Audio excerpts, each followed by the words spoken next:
Well, in this video I'm gonna talk about how to fix this Renault Scenic 2004 1.6 liter petrol with an automatic transmission. The car is not cranking at all, so the starter motor is not working.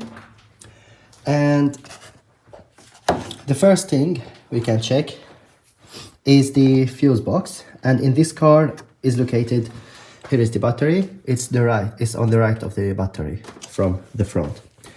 So the starter motor fuse is located here, it's the second one, and it's here.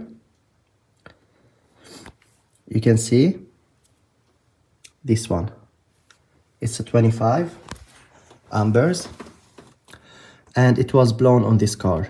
So before replacing the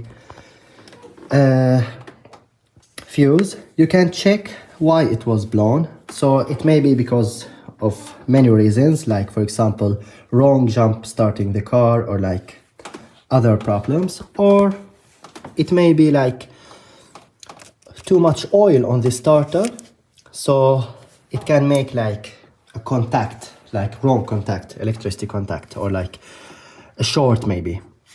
So you can clean first around the starter motor and wait until it's dry, and then you can replace the fuse, and then the car will crank. So